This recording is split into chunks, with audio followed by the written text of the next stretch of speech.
इस साइड में ठीक है sir.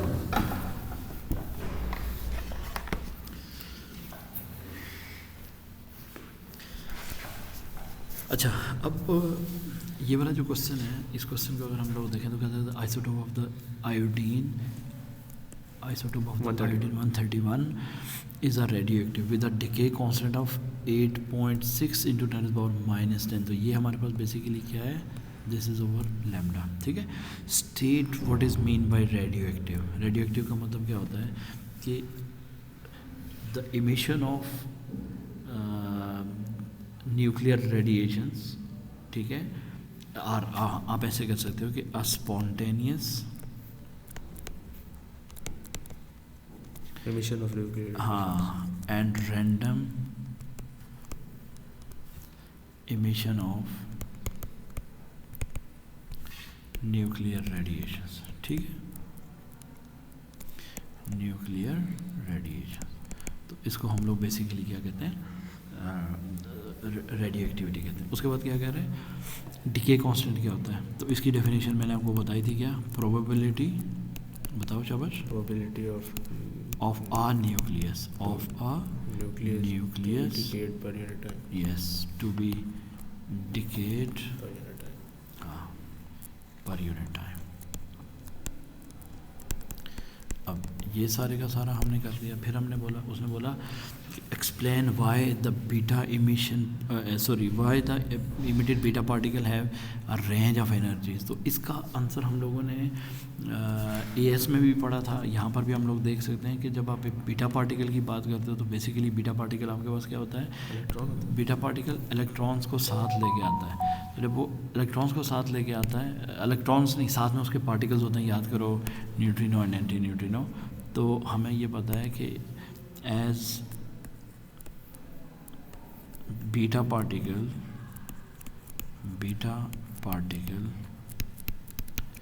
has other particles or another particle, ठीक है, another particle positive negative beta के साथ क्या जनरेट होता है, याद करो, एंटी न्यूट्रिनो होता था, है ना, एंटी न्यूट्रिनो, ठीक है, न्यूट्रिनो, पॉजिटिविटी के साथ न्यूट्रिनो होता था, हाँ, which has variable kinetic energy यानी स्पीड, ठीक है। तो अब इसको फिर क्या, इसकी स्पीड क्यों चेंज होनी चाहिए, according to law of conservation of momentum. तो टू मेंटेन द मोमेंटम क्या होता है जी, to maintain the momentum it has a range of energies, it has range of speed so that the energies, ठीक है, it has range of v and उसको आप क्या कर सकते हो, साथ में फिर आप लिख सकते हो एनर्जी, ठीक है। उसके बाद कह रहे हैं कि a sample of the blood contains 1.2 into 10⁻⁻9 grams of iodine 131. Determine for this sample of the blood the activity of the iodine 131। तो एक्टिविटी ऑफ द आयोडीन 131 जब हम लोग मैयर करेंगे तो एक्टिविटी के बारे में हम लोगों को पता है, एक्टिविटी किसके बराबर होती है, activity is equals to lambda times N naught, original number of nucleus होता है। उसने बोला कि इट कंटेंस इतने ग्राम्स ऑफ आयोडीन। तो ये इसका मतलब है कि हमें डायरेक्ट यहाँ से ये देखना है कि आपके पास नंबर ऑफ न्यूक्लियाई कैसे निकालते हैं हम लोग, ठीक है। अब देखो आपके पास आयोडीन का जब हम लोग नंबर ऑफ़ न्यूक्लियाई निकालते हैं तो हमें ये देखना होता है कि number of nuclei are number of moles into Avogadro's, है ना। Yes sir. अब जो आपके पास नंबर ऑफ़ मोल्स हैं वो हमें मिलते हैं molar mass divided by mass से, है ना। Sir mass over M R नहीं होता, हाँ, total mass divided by M R, sorry, total mass divided by M R, chemistry का फ़ायदा देखा है, yes, total mass divided by M R, ठीक है। तो ये हम यहाँ से ये निकाल लेंगे, ओके। अच्छा, तो अगर हम लोगों के पास टोटल मैस कितनी है, हमारे पास एक आयोडीन की उसने दी हुई है 1.2 इंटू कैलकुलेटर है -9 divided by M R, iodine की वो कितनी होती है,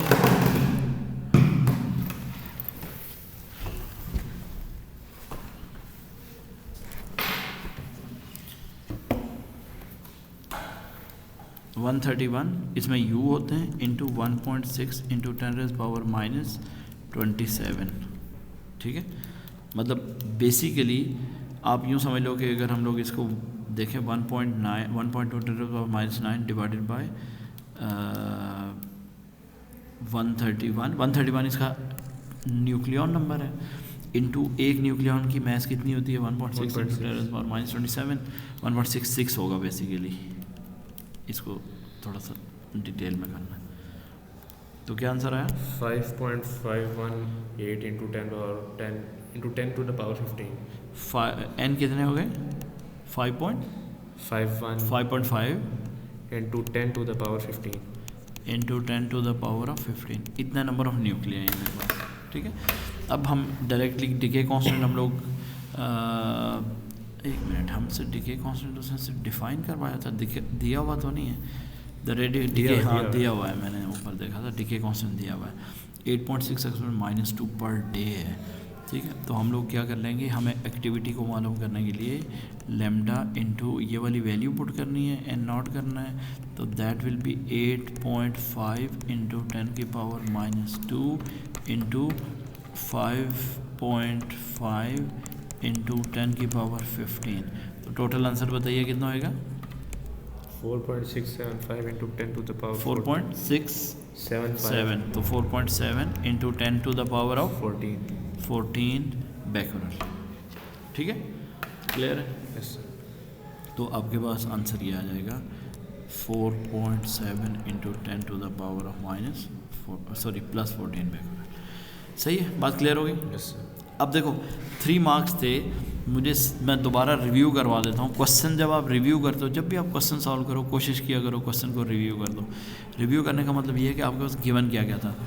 मेरे पास ये डाटा गिवन है, मतलब ये वाली वैल्यू गिवन थी 1.2 इंटू 10⁻⁹ ग्राम, ये आपके पास मैस है। यस हमें ये पता है कि उसके अंदर जो 131 आयोडीन है वो कितनी है, ये। अच्छा, अब मैंने यहाँ पर एक इस फार्मूले को वायलेट किया है। वो कैसे किया है, मैंने Na की बजाय अवोगाड्रोस नंबर लिखने की बजाय मतलब मैंने number of moles direct calculate करके ये कर दिया। अब मैं नंबर ऑफ मोल्स कैलकुलेट, बल्कि मैंने नंबर ऑफ मोल्स कैलकुलेट करने की बजाय डायरेक्ट मैंने मैस कैलकुलेट कर दिया है। ये जो मेरे पास आया ना, sorry, direct number of nuclear calculate कर दिया, ठीक है। अगर हम इसको मल्टीप्लाई करेंगे 10⁻23 के साथ 6.02 तो ये काफ़ी ज़्यादा नंबर ऑफ न्यूक्लियर बनेंगे। मैं इसका वैसे मार्किंग सेम भी चेक कर लेते हैं, एक मिनट ठहरो ज़रा। क्वेश्चन नंबर कितना, ये 4 है, यस। साथ साथ ताकि हमें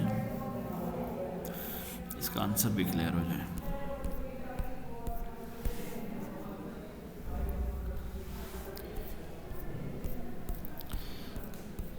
इसके बाद मैं इस तरह का एक क्वेश्चन कराऊंगा बाइंडिंग एनर्जी और इस तरीके से, ताकि तुम्हें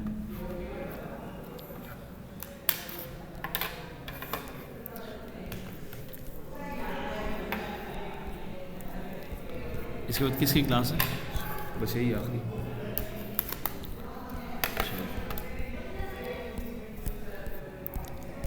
टाइम तो हो गया वैसे। हाँ,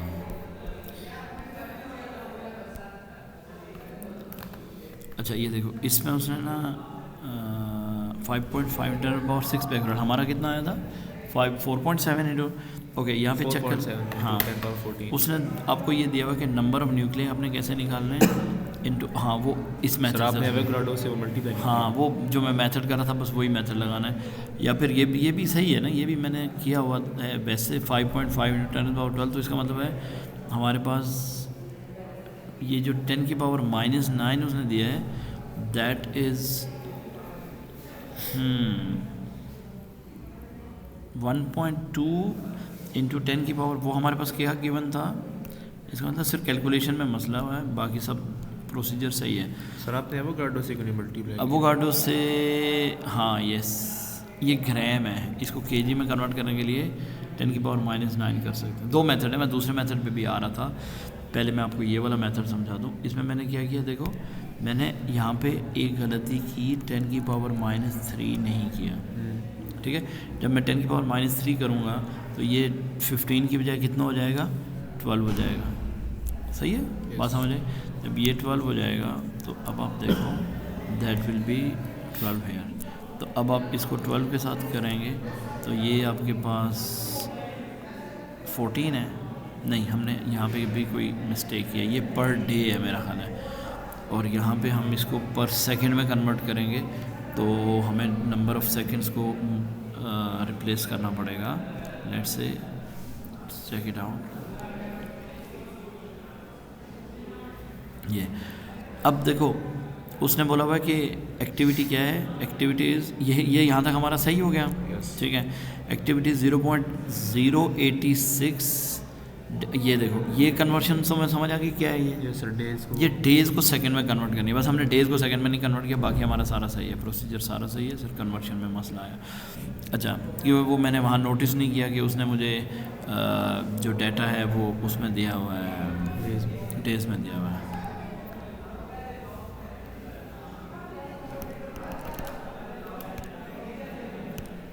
ओके, अब ये खुद अपनी मर्ज़ी से ही जाएगा पीछे।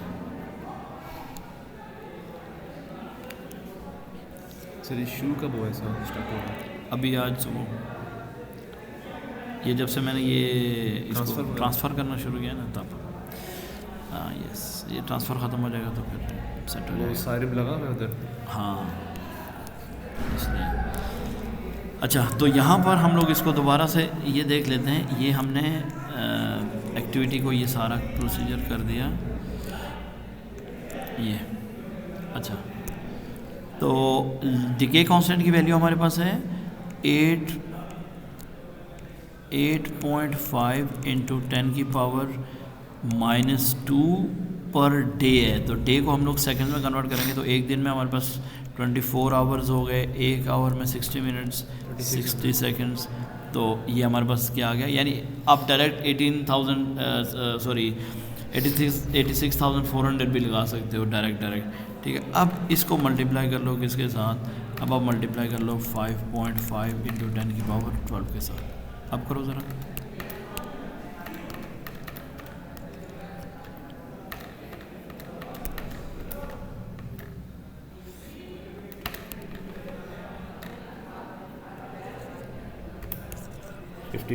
Into 10 to the power 6। हाँ 54 इंटू 10 टू द पावर 6 मतलब 5.4 इंटू 10 टू द पावर 7। वहाँ पे हमारा आंसर भी तकरीबन इसी की रेंज में आ रहा था। ये कैलकुलेशंस देखो ज़रा, 5.5 इंटू 10 की पावर 12, 8.5 इंटू 10 पावर -2। ठीक है, 8.6 इंटू 10 पावर -2 है नीचे, 8.6 इंटू 10 पावर -2। खैर है, उससे इतना फ़र्क नहीं पड़ना चाहिए। 8.6 शाबाश।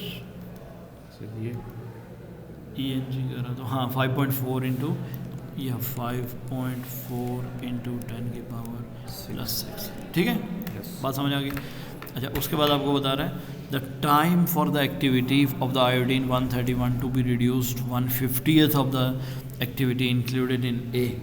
तो जो आपने एक्टिविटी निकाली है उसका 1/50 हमने क्या करना है। तो मैंने आपको एक फार्मूला बताया था कि activity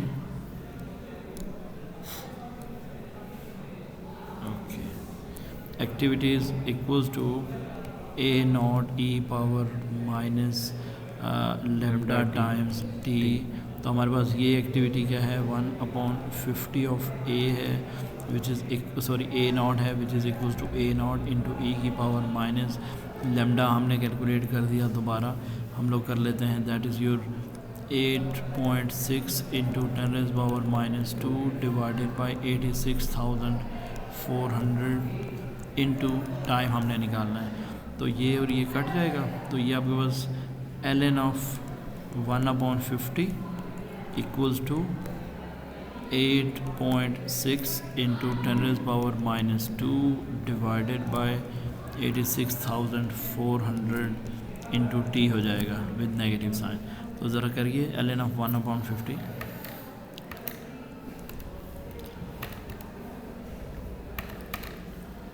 -3.9 is equals to negative ये सारी वैल्यू ये करके दो 88.6 इंटू और -2 divide by 86,400।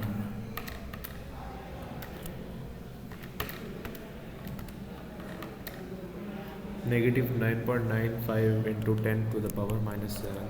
9.95 into 10 to the power of -7 into T. तो यहाँ से आपका टी क्या हो जाएगा, it would be 3.9 divided by 9.95 into 10 to the power -7। तो ज़रा देखिए, Negative 3.9. नहीं नेगेटिव कट गया ना। क्या आंसर आया? 9 into बस नेगेटिव कटेगा, बाकी आंसर Yes, sir. हाँ। so 3.9 into 10 to the power 6. 3.9 into 10 to the power of 6 seconds. हमें आंसर किस में चाहिए, डेज़ में चाहिए। तो हम लोग इसको कन्वर्ट करेंगे किसमें, डेज़ में। तो बेटा डेज़ में कन्वर्ट करने के लिए हमने क्या करना है, इसको डिवाइड करना है 86,400 से। तो करिए ज़रा, क्या आंसर आएगा?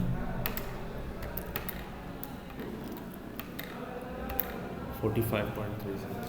45.36, तो 45.4 डेज। सही है, बात समझ आई? Yes, sir. अच्छा, ये इसका आंसर भी चेक कर लेते हैं।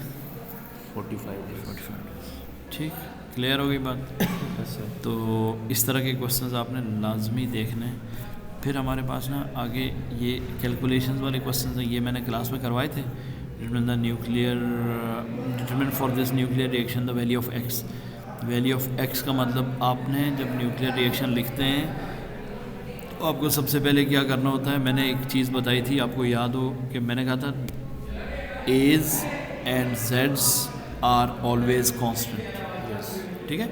जो एज होंगे और जेड हमारे कांस्टेंट होंगे। तो यहाँ पे तुम देखो जेड हमारे पास कितने हैं लेफ्ट हैंड साइड पे और राइट हैंड साइड पे, और ए हमारे पास कितने हैं लेफ्ट हैंड साइड और राइट हैंड साइड पे। तो इधर 92 जेड्स हैं, कितने हैं 92, और इधर एज कितने हैं 236. 236। बस आप इन सबको ऐड करो तो हमारे पास एक्स की वैल्यू निकल आएगी। एक्स की ऊपर तो ज़ीरो है तो हमें ए की ज़रूरत नहीं पड़ेगी, हमें ज़रूरत पड़ेगी जेड्स की। तो ये 42 जेड इधर हो गए, 57 इधर हो गए, इधर कुछ नहीं है। तो इसका मतलब 92 should be equals to 42 plus 57 minus n times x। उसकी वजह क्या है, ये -1 है, Yes. ठीक है। तो यहाँ से आप करो ज़रा 92 माइनस ये दोनों, इनका सम माइनस करो वहाँ से दूसरी साइड। 7 और 2 9 और 4 Minus 5 और 4 9, ठीक है। तो ये तुम्हारे पास हो गया, n की वैल्यू कितनी हो गई, यानी n की वैल्यू नहीं, सॉरी -1x, ये -1x। तो x की वैल्यू कितनी हो गई आपके पास, x की वैल्यू हो गई 7, ठीक है। तो 7 इलेक्ट्रॉन यहाँ पे आपके आ जाएंगे। अब ये सारा प्रोसीजर आप यहाँ कर लेंगे और ये आपका 7 होगा, ठीक है। अच्छा, अब उसके बाद आपके पास है show that the energy equivalent of 1 U is equals to 934 E mega electron volt. तो मैंने आपको, ये बाइंडिंग एनर्जी होता हाँ, बाइंडिंग एनर्जी पर न्यूक्लियन, तो हमें ये पता है कि mass of 1 U is equals to mass of 1 U is equals to 1.66 into 10 raised power minus 27 kg, not grams. अब E is equals to delta MC square का फार्मूला लगेगा, तो you will get that delta M आपके पास कितना है 1.66 into 10 raise power -27 into 1 speed of light कितनी है 3.0 into 10 raise power 8 whole square. Calculations करो बेटा जल्दी से। है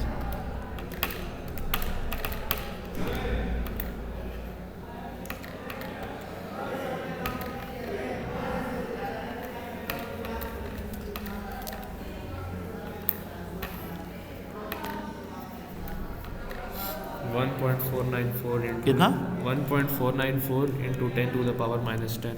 -10, इसके साथ यूनिट क्या आएगा जूल्स, क्योंकि एनर्जी है तो इसका यूनिट क्या हो गया जूल्स हो गया। अब आपने, अब देखो जूल्स में हमें आंसर नहीं चाहिए, हमें आंसर किस में चाहिए इलेक्ट्रॉन वोल्ट में चाहिए।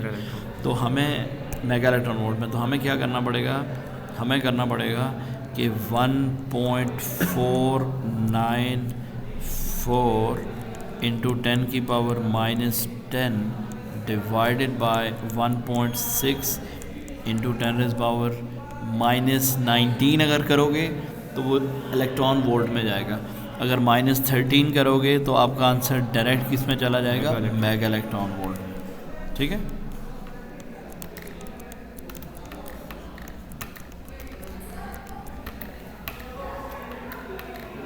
9.3375 into 9.34 337434 इंटू 10⁻। -24 है बेटा, कैलकुलेशन सही सही करेंगे। -13 ऊपर जाएगा, प्लस का 13 हो जाएगा ना, ये तो लॉजिकली +3 आना चाहिए, जो कि बेसिकली कितना है 934 मेगा इलेक्ट्रॉन वोल्ट ही बनता है। 933.75 हाँ, मेगा इलेक्ट्रॉन वोल्ट। ठीक है, 933.75 मेगा इलेक्ट्रॉन। बात समझ आ गई? ये इस तरह के क्वेश्चंस हमें लाजमी आने चाहिए। फिर कहते हैं calculate the energy in mega electron volt released in this reaction, give your answer into 3 significant figures. Calculator की हेल्प चाहिए होगी।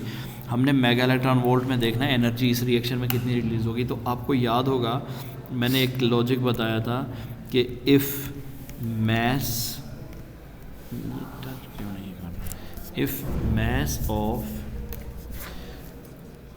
mass of reactants is greater than mass of products, ठीक है, तो डेल्टा E is released। ये याद करें, मैंने बताया था ना, मैस जब वो ज़्यादा होगा तो हाँ, रिएक्टेंट्स का मैस ज़्यादा होगा तो इसका मतलब कुछ मैस डिसअपेयर हुआ है Yes, sir. प्रोडक्ट्स में, तो वो मैस हम कैलकुलेट कर सकते हैं। वो मैस कैलकुलेट करने के लिए हमारे पास क्या लॉजिक है, हम लोग सबसे पहले इनका डिफरेंस ऑफ मैस करेंगे। मैस डिफेक्ट नहीं है, मैं फिर बता रहा हूँ, ये जो मैं अभी डेल्टा एम कैलकुलेट कर रहा हूँ, this delta M is not the mass defect, it is mass difference. Delta M is the difference of mess.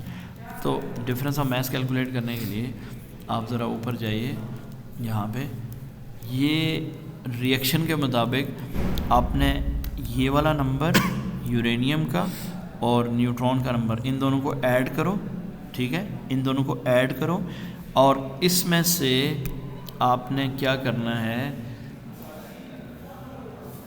इधर देखो मोलिब्डेनियम है, मोलिब्डेनियम, इधर आपके लेंथेनियम है, लेंथेनियम, और 2 न्यूट्रॉन्स का मैस है, इसको 2 के साथ मल्टीप्लाई करके, फिर 7 इलेक्ट्रॉन्स का मैस है, इसको मल्टीप्लाई बाय 7 करके इसको सॉल्व करो।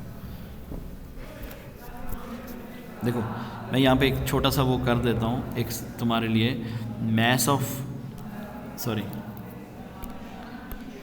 हाँ ऐसे लिख देते हैं, मैस ऑफ यूरेनियम जैसे माइनस कर दें प्लस ये 2 ऐड करो, क्योंकि एक ही न्यूट्रॉन है तो आप करो मैस ऑफ न्यूट्रॉन, ठीक है, इसको ऐड करके एक आंसर बताओ मुझे।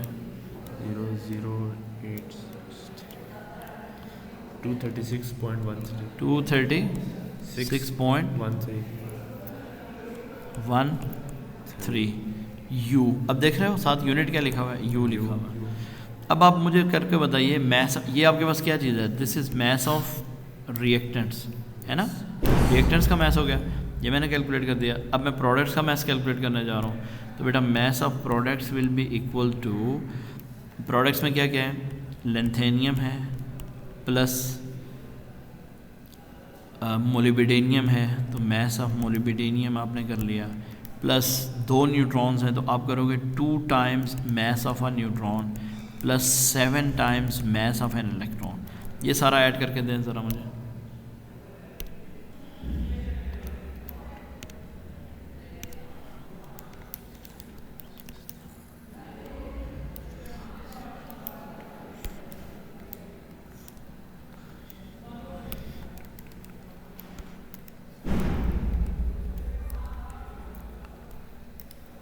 टू 235.92 कितना, 235.92 yes, so that is the mass of difference. Difference of mess कितना आया, 230 5.92 नहीं, इसका एडिशन एडिशन इसका 235. Okay okay okay sorry 235.92. अब आप इन दोनों का डिफरेंस निकालिए. नेगेटिव 0.2. 0.0. वो मैंने okay okay 0.2. 0.2. Number of significant figures बोलो, उसने 3 का बोला हुआ है. 0.208889. 0.20888 आगे क्या है? 97. 8897 U. ये आपके पास आ गया डिफरेंस ऑफ मैथ. अब आप इसी को मैं, क्योंकि यहाँ डाटा मेरे पास अवेलेबल है तो मैं यहीं कैलकुलेट कर रहा हूँ. अब हमें ये पता है कि दिस मैथ्स, ये वाला जो मैथ्स है दैट इज़ द डिफरेंस. अब आपको इसलिए एग्जामिनर ने पहले कैलकुलेट करवाया एक वैल्यू. अगर याद करो उसने क्या कैलकुलेट करवाया, उसने आपको कैलकुलेट करवाया है कि you have to calculate the difference the energy equivalent of 1 U. तो हमें पता है कि 1 U अगर मैथ्स का डिफरेंस होगा तो energy will B 934 mega electron volt. अगर आपके पास कितना होगा 0.208897 U होगा तो आपके पास मैथ डिफेक्ट एनर्जी कितना हो जाएगा? Then energy will be equals to, multiply करो इसे. 934 और 0.2. हाँ 934 इंटू 0.208897 इनको मल्टीप्लाई करके दो. 195.109. 195.1. तो ये that is mega electron volt energy release होगी. इतनी बात समझे? क्लियर? तो अब हम इसका मार्किंग स्कीम देख लेते हैं. 197 आ रहा है तो हमने कहीं पे कैलकुलेशंस में ये हमारा, ये देखिए हमने कहीं राउंडिंग ऑफ ज़्यादा की है. आपने इसको 7 से मल्टीप्लाई किया था? 7 से किया था. ओके यहाँ पे हमारे पास 2 न्यूट्रॉन्स हैं तो ओके बस यही प्रोसीजर है. सिर्फ मेरा कैलकुलेशंस में कहीं पे एरर आया है तो वो कैलकुलेशंस आपने देख लेनी. ठीक है, क्लियर है ये बात? Yes sir. अच्छा उसके बाद हमारे पास आ जाता है यस क्वेश्चन के लास्ट में जाते हैं. या अभी बोला कि suggest the form of energy into which the energy calculated in B is transformed. तो आपके पास ये जो एनर्जी यहाँ पे हमारे पास आई 197 मेगा इलेक्ट्रॉन वोल्ट किस फॉर्म में जाएगी?